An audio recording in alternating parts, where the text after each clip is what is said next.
Namaste, beloveds. How are you doing today? Blessed, blessed, blessed, as am I, right? So, today I want to share with you a story which is from the scriptures, the Bible.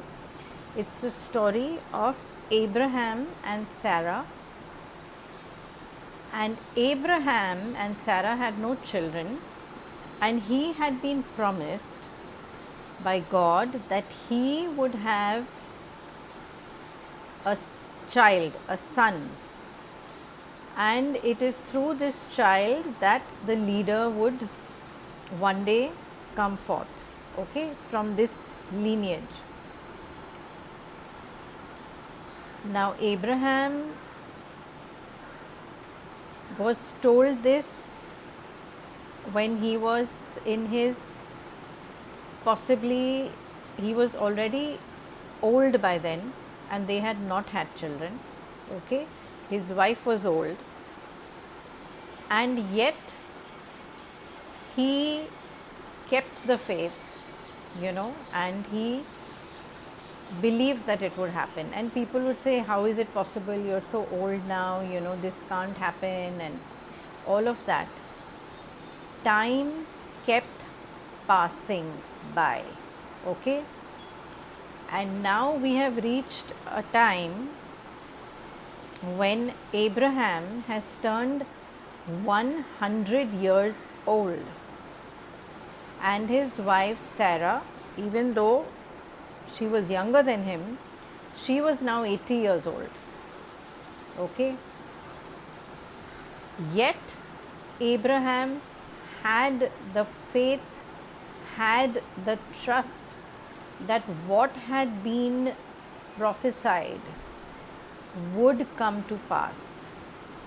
He did not think that my body is old, feeble, weak, how will I be able to give a child to my wife? And what about her? She's already crossed that stage of womanhood where the woman is not capable. Her childbearing days are gone, right? And she was anyway in the past, because through their, when they were youthful, she couldn't have children, so she was called barren then. So obviously right now at this point in time, at the age of 80, what would you call her womb, right? And so it happened that at the age of 80, Sarah gave birth to a boy child, and they both became the parents that it was prophesied they would, as God had said it happened. And they kept the faith, and they knew that no matter what the outside looks like, no matter what our bodies look like, they may look feeble, they may look incapable, but when God wants to bring forth a miracle, then what is the human form? Can anything stop God?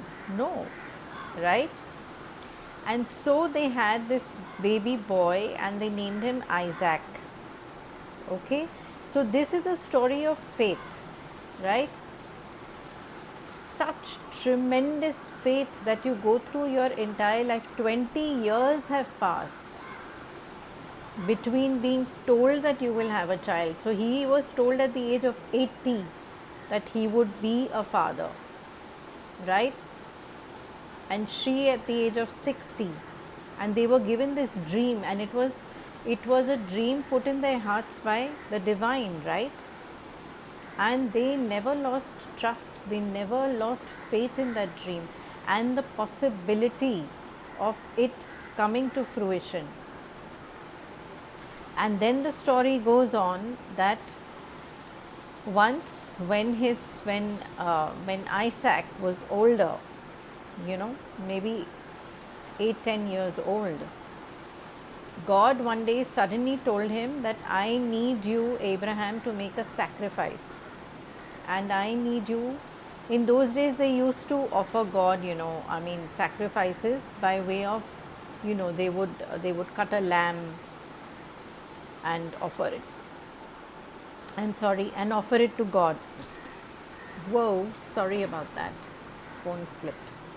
Okay, so you know, and Abraham said, okay, so he immediately thought, offer a sacrifice, meaning I need to sacrifice a lamb, or a goat. And God said, no, I want you to think about this, because I need you to sacrifice the one thing that is the most precious to you in all the world. And he had given him a designated time, you know, and place. And when Abraham sat and he dwelled on this thought that, I have to sacrifice something that is very dear and very precious to me, what is that? What can I offer the Most High God? Because He is asking me for this, right? And then it immediately struck him, and he said, there is nothing more precious to me in my life than my son Isaac, And he immediately decided that he was going to sacrifice the son. And God said to him, yes, this is what I want. So he gets ready. The next day, he tells the son that we are going to go up into the mountain, and where they, would worship God, and where they would do the sacrament. We need to do a sacrifice. God has asked us for a sacrifice. So he takes Isaac and he goes to the mountain, and he goes to that spot where they normally offer the sacrifice. And there Isaac asks him, but they're getting the place ready, the rock on which they do it and all of that, and they keep some leaves and this and that, to keep the goat or the lamb on. And Isaac asks him, but father, where is the offering? We don't have any offering, right? So Abraham says, God will provide. And he proceeds to then start tying his son's hands and feet, And because his son was who he was, because he had come to them so late in life, if we are using terminology, there is no such thing as late. He came in perfect divine timing into their lives. But to use for human beings to understand, right? So this boy was special. He didn't go into why are you tying my hands? What are you doing, father? Nothing, he was quiet. And he puts him onto that, let's call it a sacrificial pyre, if you will, not that he was going to set him afire, but so, and he gets all ready, and he's just about to lift that knife, and he's about to strike the boy, when suddenly an angel appears before him and says, stop, Abraham. You are not to sacrifice the boy. This was just a test. And go yonder and you will find what you need. And then he unties his son, and they go ahead, and there in the thicket they see that there's a ram. The male, the big mountain goats, the male ones who have those big kind of, horns that are almost like antlers, he is stuck in the thicket. And then they catch that ram and they sacrifice him to God. And God tells Abraham that I am pleased with your faith, with your devotion. Because he did not waver for a second, did he? He did not think, oh my God, how am I being asked to do such a sacrifice? It's the dearest thing that is closest to my heart, my own precious flesh and blood, my son. But he didn't think. He knew that if God has asked me to do this, I have to have the faith and I have to know that this is for a reason. And I have to put full faith into the divine, no matter what.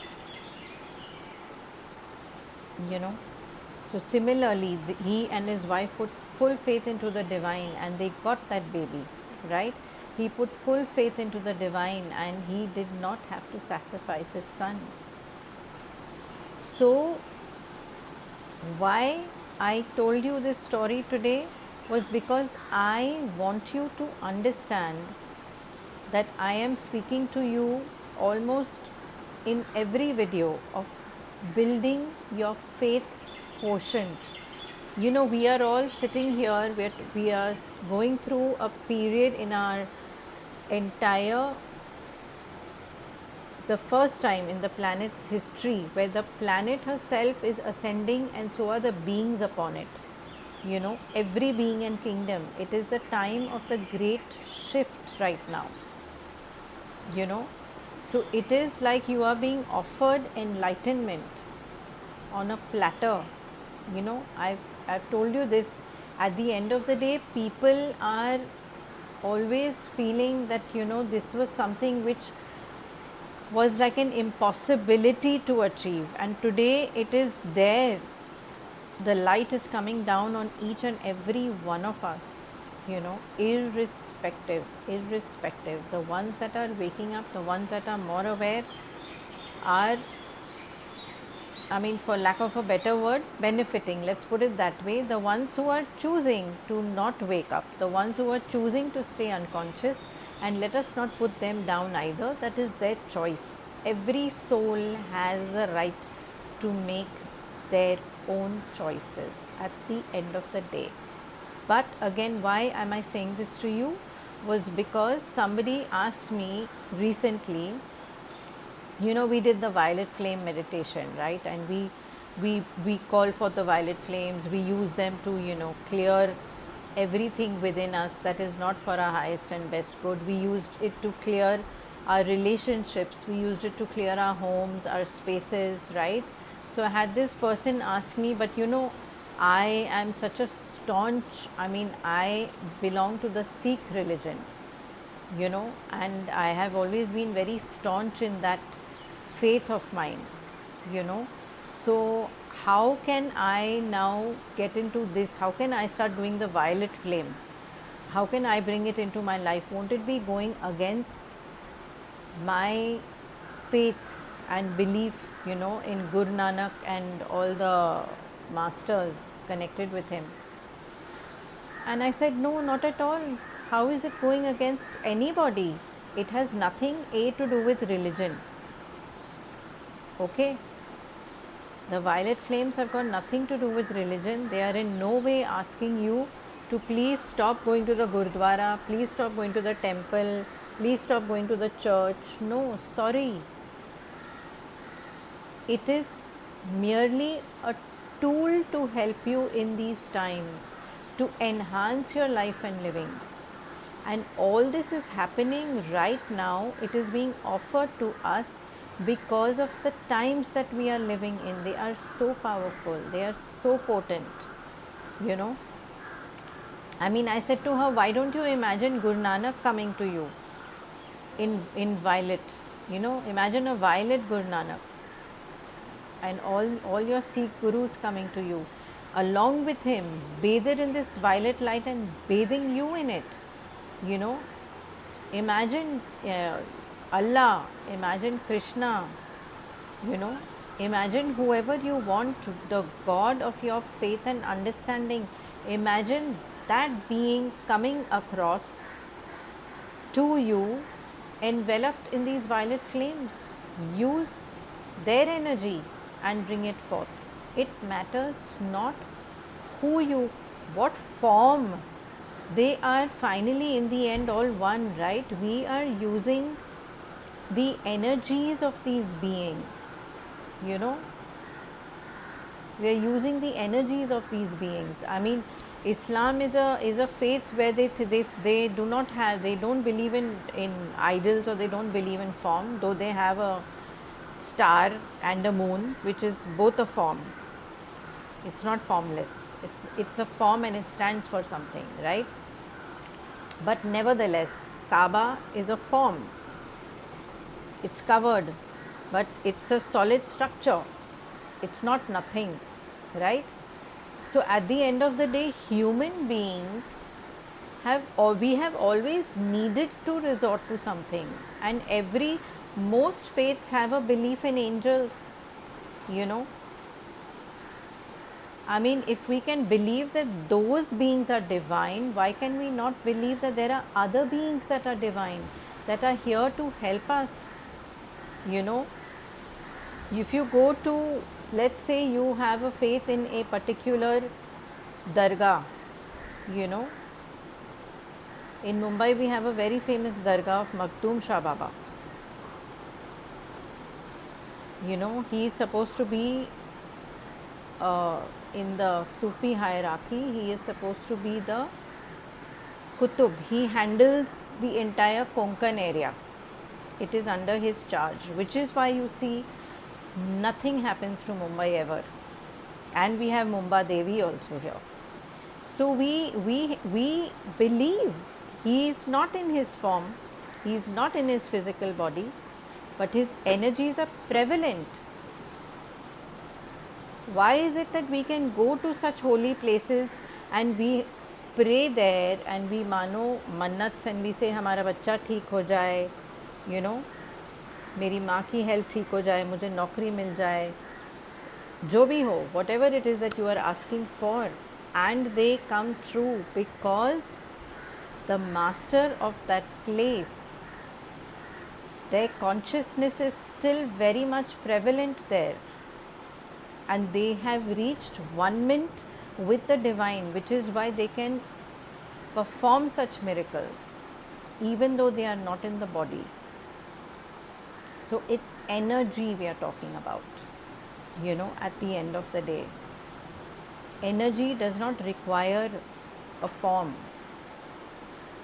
So you can be of any faith, you can be of any religion, and I encourage you to please continue believing in whoever and whatever it is that you believe in. In fact, use this time to make your faith even stronger in them. Make it even stronger, even more powerful, you know. Do that. You need to do that right now. You need to believe that you yourself are one with the divine in every moment. Do not ever feel yourself separate. Never feel that you can ever be parted. Once a master takes over your life and decides to be with you, they are with you nevertheless. Nevertheless, no matter where you may be on the planet, you just have to think of them and they are with you, right? So you have so many beautiful beings, angels, you know, who are with you right now. You cannot see them with your naked eyes, but they are very much with you, very much part of your aura, very much part of your being, you know, guides, masters. You just have to believe that they are there for you. You do not have to get into a space of, you know, oh, but if I do violet flame, then my God, you know, my master will be upset with me. Hello. First and foremost, please understand and come out of the paradigm of fear, because we are all here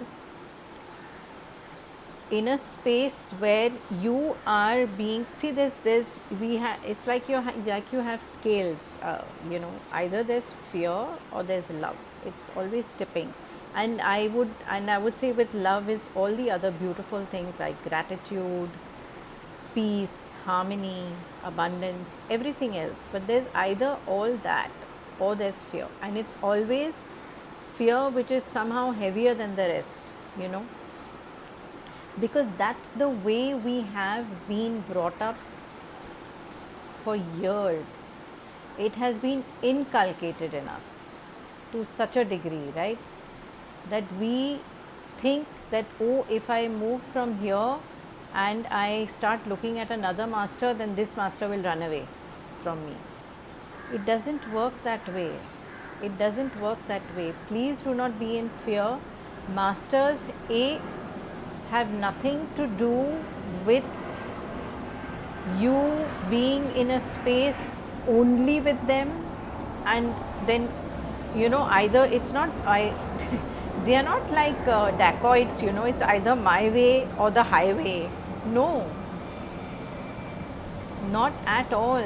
They live in unison, they live in complete harmony. They understand that each one of them brings their particular aspects into our lives. Each one stands for something, each one is bringing their energy into us, and finally, in the end, each one of them is connected to that one divine source, the source of all that is, you know.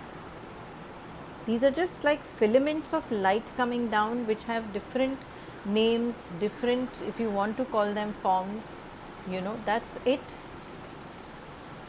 You can call 10,000 masters simultaneously and it's not going to make a difference. There's no such thing as, you know, my faith will go for a toss, or I'm scared that, you know, this will. Please, firstly, so do not be scared, and do not be in a space of thinking that if I do this, I'm doing something wrong, because when it comes to the divine, and these masters are all divine, there is no question of forgiveness. There is no question of doing something wrong that you need to be forgiven for. When you approach them with love, it is love that you get back. Period. You know, and if your faith is super strong, like I said, if my faith is super strong, even if I have been with Guru Nanak all my life and I'm not leaving him right now, but I am veering towards, let's say, wanting to do the violet flame meditation because I felt good hearing about it. I felt good. It made me, anything that makes you feel good, anything that resonates with your heart is never wrong. Please trust me. Even if you do go towards it and say you do that, you're calling on Saint Germain, the violet flame angels, know that your Guru Nanak is standing by your side. And if you cannot know that, then you can ask him to be with you as you do it. And he will be with you most happily. Trust me. Because they are above and beyond all this. We on this plane are still experiencing polarity. That is what the human experience is all about. This existence is about duality and polarity. You know, me and you, we are separate, right? That's what it's all about. That is where ego comes in. That is where what we call maipana comes into the picture, you know, my home, my family, my space, right? And we are wanting to break all the illusions of this duality and polarity, and we want to move more and more towards unity consciousness, where we are all one. There is no difference. So if we are moving towards a paradigm where we as humans want to experience oneness with one another, do you think that these exalted beings who are living in such high realms and dimensions are going to be in the same space of thinking as us? Firstly, no. Like I said, they are above and beyond all this. Their whole entire message, their entire persona, everything that they stand for is about unity, is about love, is about peace, which is what they want to see for all of us, which is what they want to see happening on this planet. You know, so please, please, please, because we will be talking a lot more about, maybe I come up and I tell you about other masters and other angels, or whatever comes at that point in time. Do not take it as a sign that I am telling you that you should not be believing in what you're doing, in whoever it is that you're believing, or going to the places of worship that you need to go to. Please continue. Please continue, and please continue with renewed fervor, energy, because at this point in time we need it. The entire planet needs all our prayers, in whichever form they may be. It does not matter. We need it collectively, So please, please, please do not misunderstand anything that I say, and know that whatever is being offered is something that is only going to be for your highest and best good, and that of your families, that of this planet, because we are not here merely for ourselves. We are here for one another. We are here to encourage this love, this, like I said, let's create a love virus. Let's make it so contagious, on the planet, that everyone is vibrating with that. Let's create a gratitude virus. Let's be in those spaces which lift us up.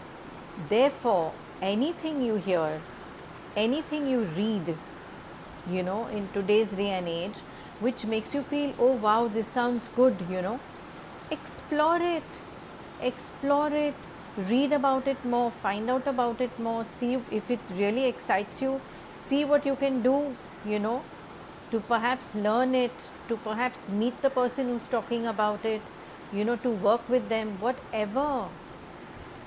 Know that when something is coming from here, it is always the right thing, and your very own masters are guiding you towards it. Nothing happens without their guidance. Once you have truly, truly surrendered to the One, they are with you 24/7. They do not leave your side, even for a trillionth of a second. You may forget to pray, you may forget to someday do whatever your ritual is every day for them. They have not forgotten you. They are with you all the time. To them it matters not. To them what matters is this: what are you feeling here, what are your intentions, what are you emitting out into the world. That is what is important. And please understand that where there is a beautiful, beautiful master of love, of peace, of harmony, there is no place and space for fear. There is no place and space for feeling guilty, for needing forgiveness. No, not at all. Not at all. We are living in extremely, extremely powerful, potent, magical times. Do not ever feel that you cannot venture into experimenting with some modality, maybe of healing, experimenting with wanting to read something which is of a completely different faith, than what you have been following all your life. If that is what is coming to you, do it. It is not going to harm you in any way. It is the calling of your heart and your soul. When your intent is clear, when you know that your heart and mind is only focused on moving closer and closer and closer to the divine, which is what you have come here for, how can anything be wrong? How? It's not possible. So, once again, please be of the understanding that the deepest faith is now needed by you. You need to build on it on a day to day, moment to moment basis, because that is going to take you far, far ahead. Have faith that the divine is working for you. Every good thing is coming your way. Every good thing, all the magic, all the miracles that you were hoping for, it is going to take place in your life. Have the faith. Have the faith that Jesus, Allah, Krishna, Shiva, Ganpati, everyone that you believe in, Sai of Shirdi, whoever you believe in, all are working for you simultaneously. They are all working for you. Miracles and magic are being performed all over the planet. None of these masters are limited to one place and space. You are already aware of this. You know that. How do you know that when you have faith, let's say you have faith in, let's say somebody has extreme faith in Ganpati, right? I'm just going to drink some water.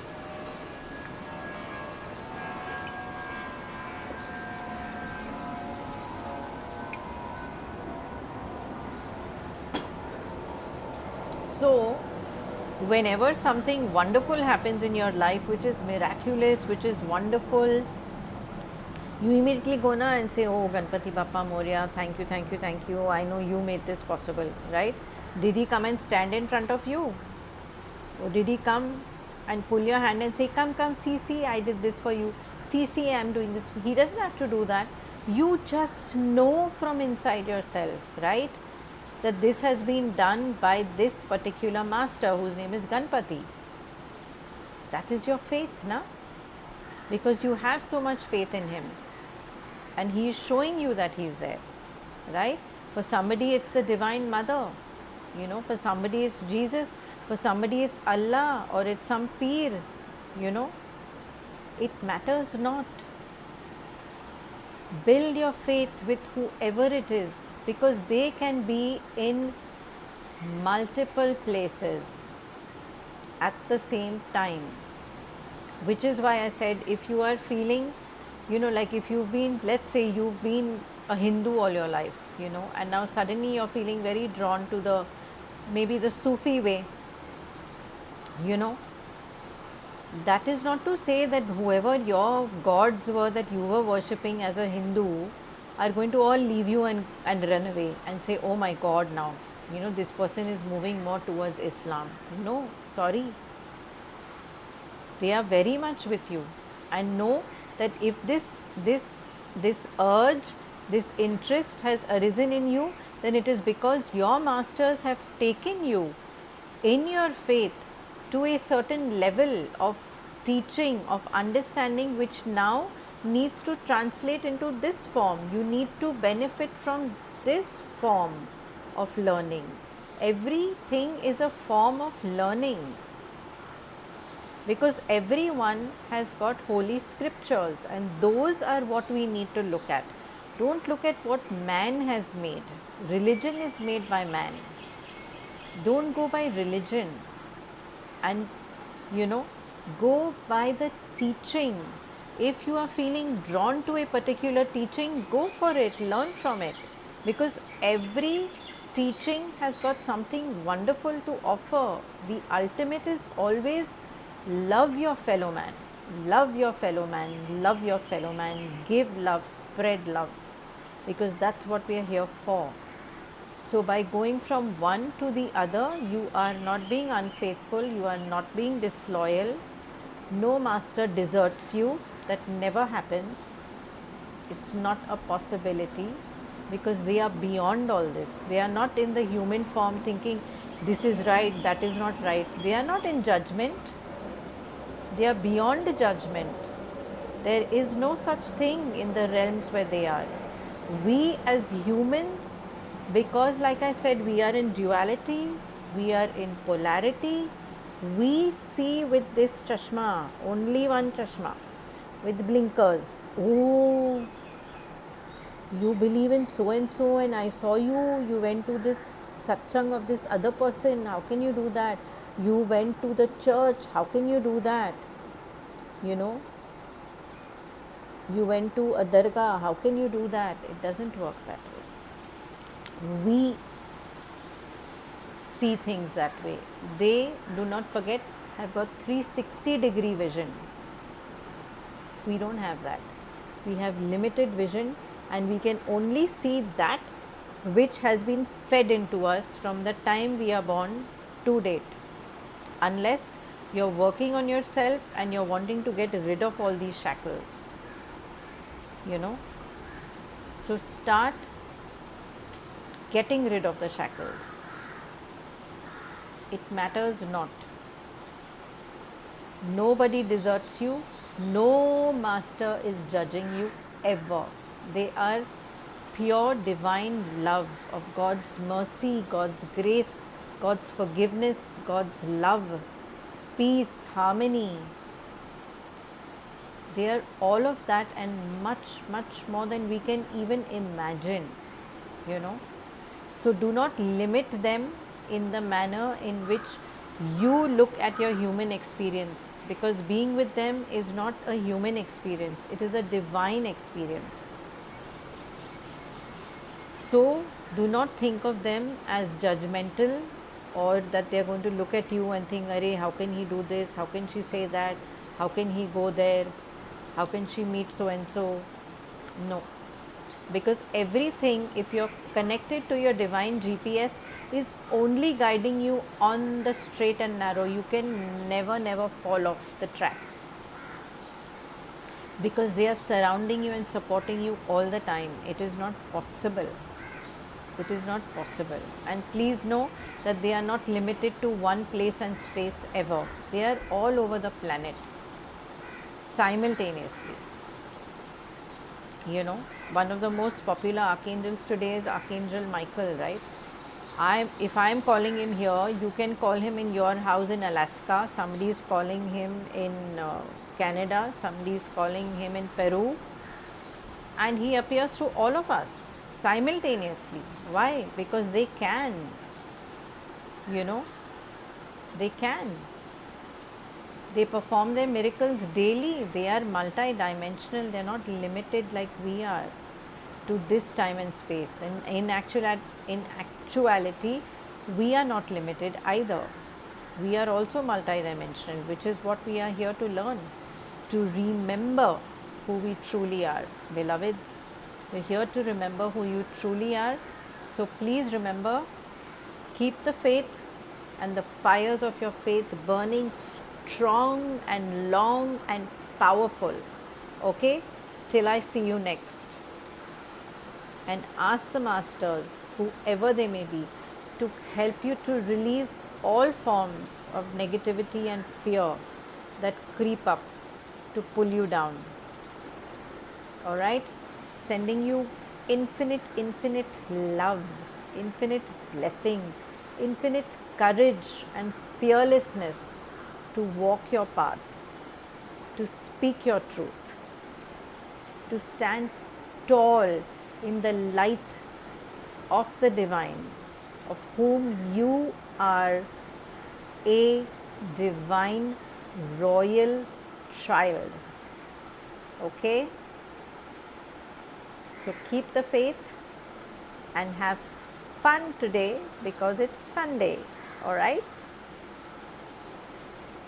God bless you and Namaste.